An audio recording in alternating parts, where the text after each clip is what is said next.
The views and opinions expressed in this podcast are those of Melonie Yelvington and Kimberly Taylor and are for entertainment purposes only. We mean no disrespect to the victims nor their families. Thank you for listening, and don't forget to hit that subscribe and follow button and like us.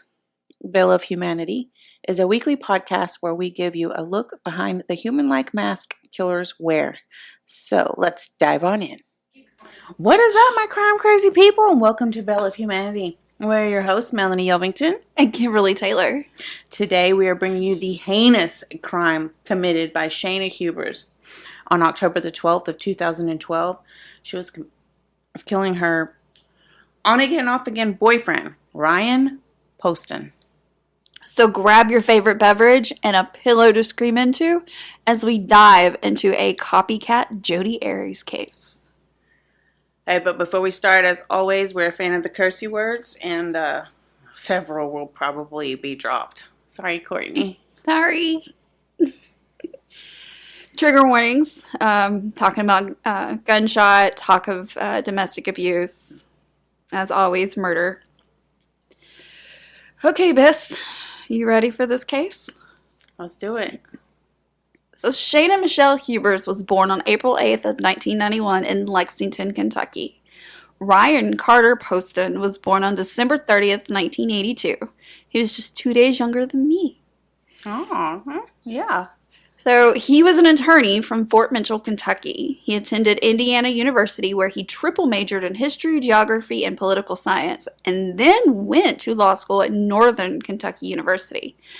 After he completed his Juris Doctor degree, he began to work as an attorney in Cincinnati, Ohio. What kind of an attorney was he? Do you know? Like a civil attorney or a criminal defense or? I honestly, it didn't tell me. I was looking for that. I vaguely remembered that about this case, but I never heard what type of a lawyer he was. So it would be the year 2011 that would turn his world upside down. This is when he met his future murderer, Shayna. She was just 20 years old at the time. So young to throw her life away. For sure. The two met on the social media app Facebook. Isn't that where most people meet nowadays? Mm-hmm. Good old Facebook. Yeah. She was friends with Poston's step-cousin, Carissa Carlisle. They soon began dating. They started talking, and then, let's just date, see how it goes.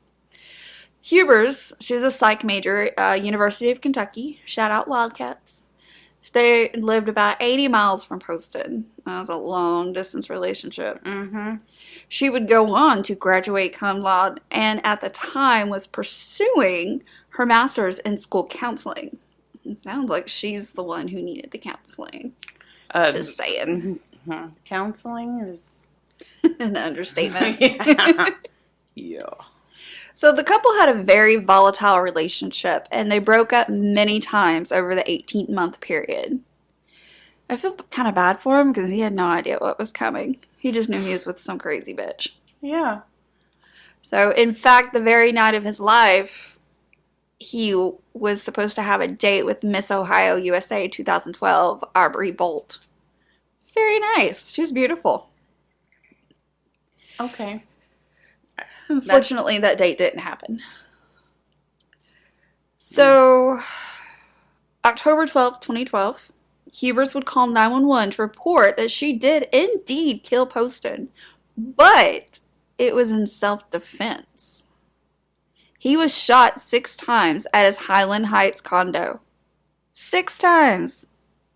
How is 6 times self-defense?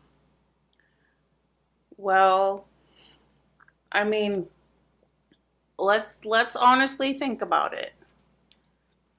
In a true, what did they teach us in, I know what they taught me in my CHL class. They taught me if I'm going to pull that trigger, I better keep pulling it. You're going to empty it. Yeah. Eliminate the threat. That's true. And if you got I don't know what she had, a 6-shooter, there you go. She emptied it. Still. But it's still, yes. More, I know more stuff is coming out. Yeah. So.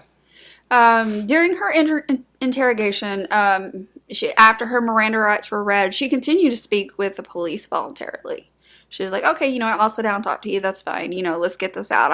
She's like, it's self-defense. This is what happened. So, I'll talk. That same night, Hubers claimed that he was the one who was abusive. She stated that he was very vain, and here's what gets me. Oh my God. That she gave him the nose job he always wanted. Wow. Yeah, I'm pretty sure he didn't want to be dead when he got that. In other words, I blew his face off? Pretty much. Yeah. Wow. Yeah. I mean, he did say he wanted a nose job. Just not that way. I don't think that's how he wanted to achieve it, though. I don't think that's how it works. Could be wrong, but I don't think that's what he asked for. So she told the police that after killing Poston, she called her mama and stated, "Mama, what do I do? Ryan and I got into a physical fight and I killed him." Oh my God. She also stated she picked up a gun from the table and fired. "I shot him probably 6 times. I shot him in the head. He fell onto the ground. He was laying like this. His glasses were still on, and he was twitching some more." Oh. She then went on to say, "I shot him a couple more times just to make sure he was dead." Damn. What is that called? That's called overkill. Yeah. That ain't self-defense. This. Do we have a clip of it? Of her describing this? I believe there's interrogation tapes of it. Yeah. There is interrogation. Oh my God. Because I remember I've watched it before, but it's been a long time, and I maybe watched it twice. Yeah. But I do remember her just being like, I remember her saying like, he was laying like this. Yeah, he was just kind of laying down. And she was literally showing how he was at the table. Yeah. Yeah, I remember and that. then she just kept firing. She was just talking about it like, and then I did this. And yeah, going through motions then I and everything. did that. Calm as a cucumber. So calm. She's crazy. But what happened when she was left alone in the interrogation room is just bizarre and screamed guilty. She started to pace, dance around the room, and then started to sing Amazing Grace. What the fuck? Wait. Yeah. So they've already talked to her a little bit at this point? And they've left her alone? Yeah. Or she's doing this before anyone ever even comes in? No, this is after they've already talked to her for a little while, and then they kind of left her alone. My thing is she said everything and was doing all this with it being recorded. I don't know if she was aware that the room was recording or not. I think she looked right at a camera at some point, if memory serves me correctly. I mean, you would have to be crazy not to. You have to know, and I mean, you have to know, who doesn't right? know that? When you would be surprised. I mean, I guess so, because there has been people that have busted into police stations and they either don't know or don't care. Yeah. I don't know. Because she was recorded saying, "I did it. Yes, I did it. I can't believe I did that. And I am so good at acting." Remind you of anybody? What? She said, "And I'm so good at acting"? She said, "I am so good at acting." Oh my God. Bitch, please. Come on. Shut your mouth. She's freaking doing a jig in Yes. the police station. I mean, it could be like Jodi and doing handstands. And oh, yes. Jodi's doing her handstands. I didn't see you here. All I'm picturing is Amazing Grace. Hey, she won a singing competition in there. She won. Jesus Christ. I love her singing.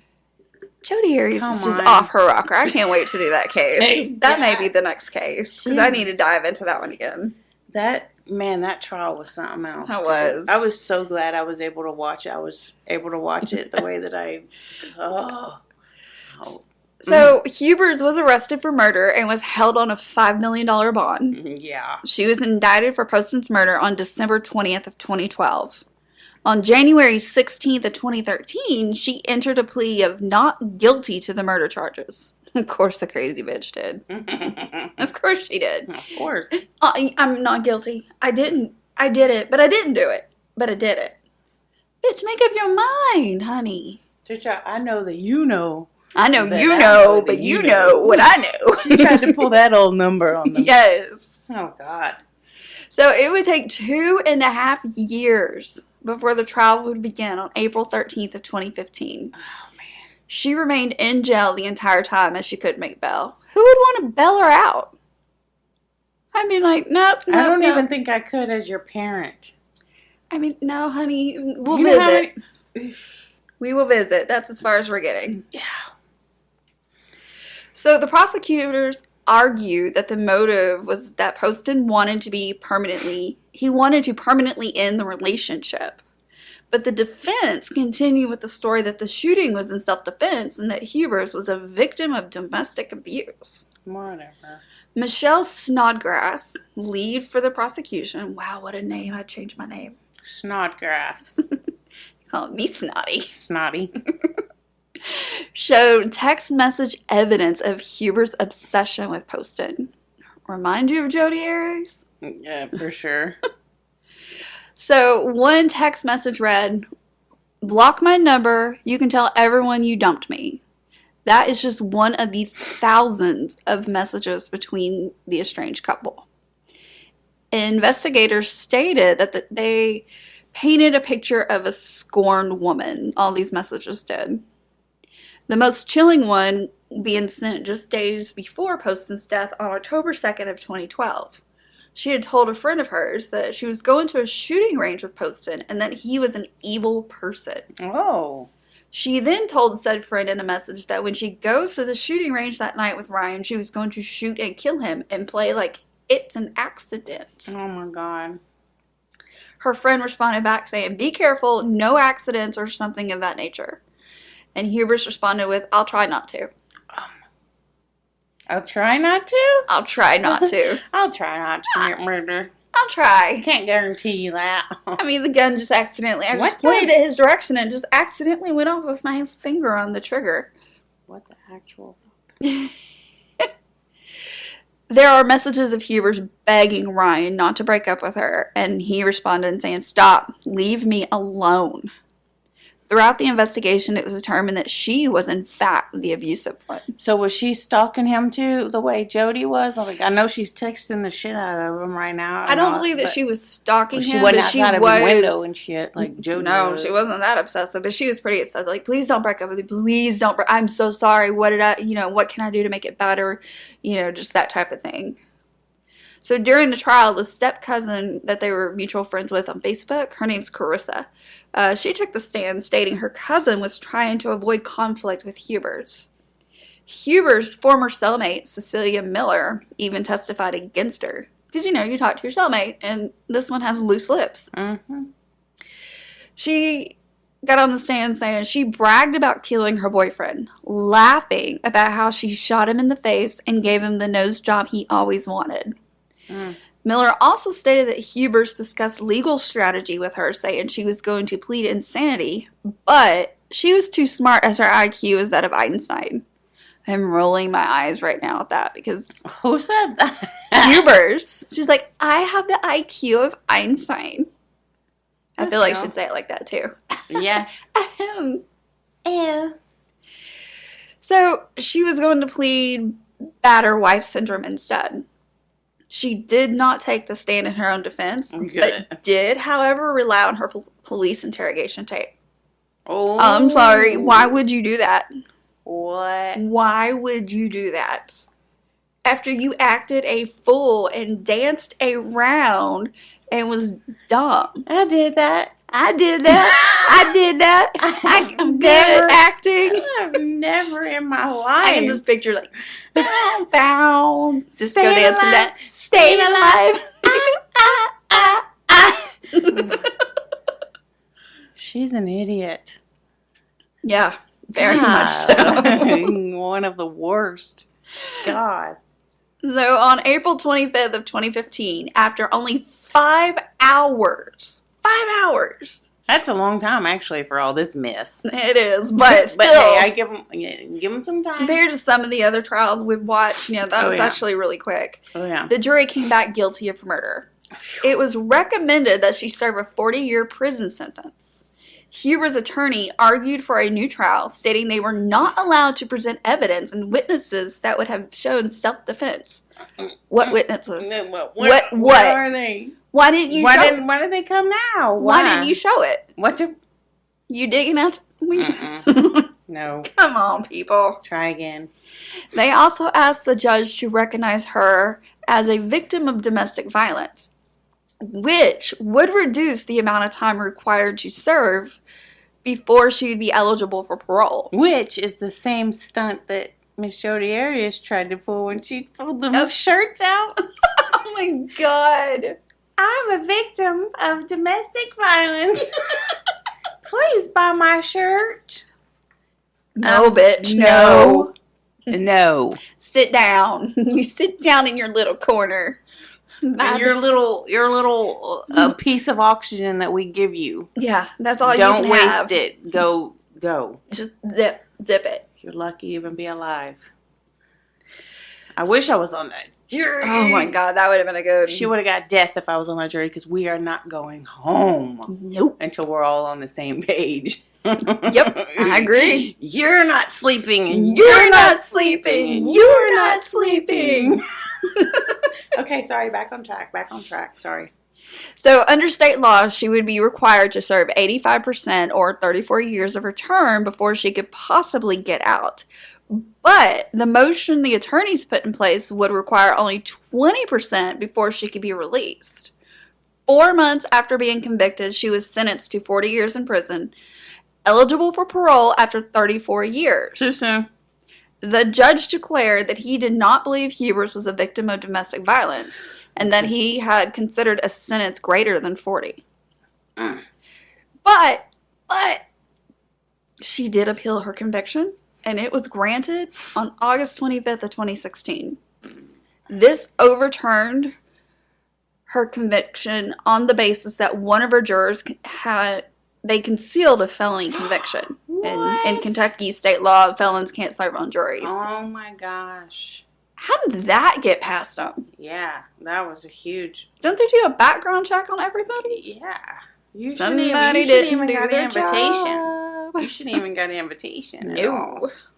So her new trial was set for September 18th of 2017, but was delayed until January 16th of 2018.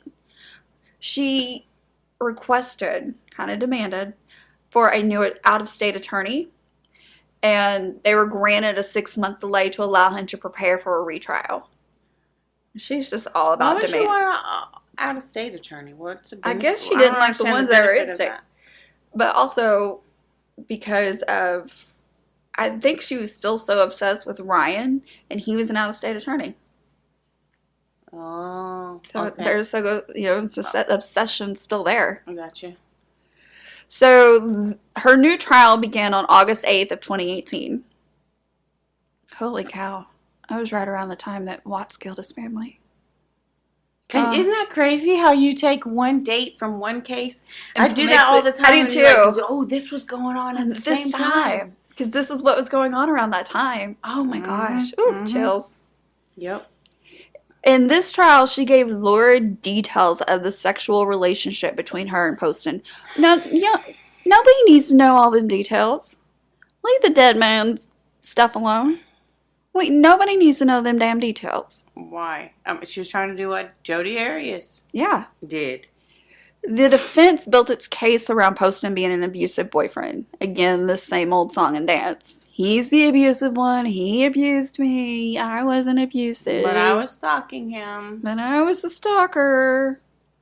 After another 5 hours of deliberation, the jury came back and found her guilty of murder again. Yeah. This time around, she was sentenced to life imprisonment with the possibility of parole. She will have to serve 17 years before she'll be eligible in 2032. She is currently incarcerated at the Kentucky Correctional Institute for Women in Pewee Valley, Kentucky. Rest in peace, Pee Wee Herman. Right. Well, there y'all have it. In the case of a psycho, obsessive girlfriend. Everyone take a deep breath and let's woosah this out. Or yawn it out as Mel is. Sorry. Thank y'all for listening. Join us next week as we bring you a brand new case that is swirling around in our heads.